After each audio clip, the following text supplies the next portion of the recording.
Wow, Bill, thank you. I could listen to him play for hours, and I could listen to you talk about music for hours. Thanks for being here today. This is a wonderful event. This is one of the things that we love to do here, and that it gives us an opportunity to share such amazing music with the community. And so we're glad that you're here today. We usually look for a theme for these Vespers concerts, and it is Black History Month, and I'm very aware that I'm a 59-year-old white guy from Burbank.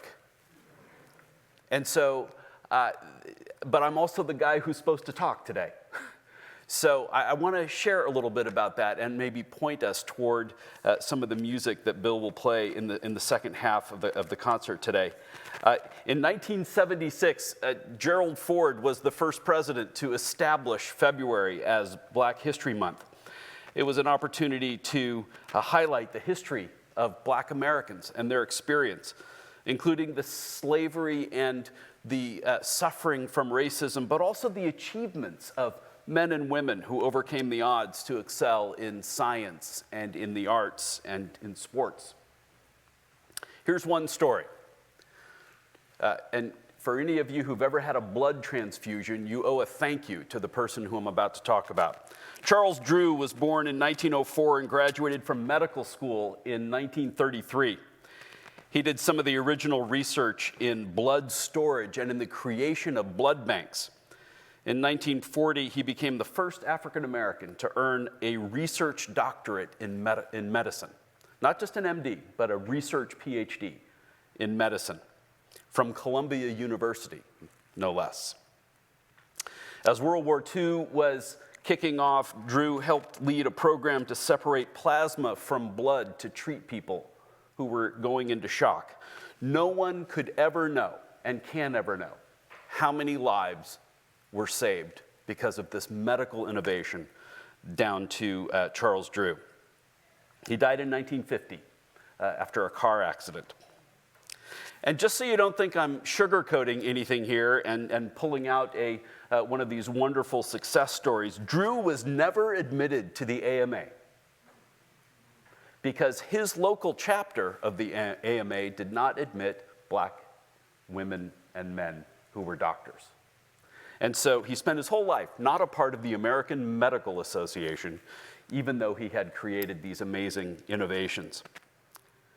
This season of remembering and this month of remembering is meant to be an encouragement and a challenge. We're encouraged by how far we've come, but we're also reminded of just how far we still have to go to bring true justice to our society and to our relationships. Martin Luther King talks a lot about justice. In many of his speeches and sermons, he came back to a passage that people know whether they belong to a faith community or not. Let justice roll on like a river, and righteousness like a never-failing stream. That verse is carved in stone at the Civil Rights Memorial at Montgomery, Alabama. The memorial there was designed by Maya Lin, another person who oftentimes didn't fit into the mainstream, and who also created the Vietnam War Memorial in Washington, D.C. But let justice roll on like a river, and righteousness like a never-failing stream. That verse comes at the end of a passage where God expresses a fair amount of discomfort and displeasure with faith communities of the day. The whole passage goes like this. Now, I'll say this, brace yourself, okay? The whole passage goes like this. This is God speaking. I despise your religious festivals. Your assemblies are a stench to me. Even though you bring me burnt offerings and grain offerings, I will not accept them. Though you bring choice fellowship offerings, I will have no regard for them. And away with the noise of your songs. I will not listen to the music of your harps. But let justice roll on like a river, and righteousness like a never-failing stream. Those are the verses that come before that much softer, nicer, hopeful verse. In the end, it's a reminder to people of faith that our worship only means something when we're keeping an eye on people who need our help. those who've been taken advantage of or wounded because of who they are.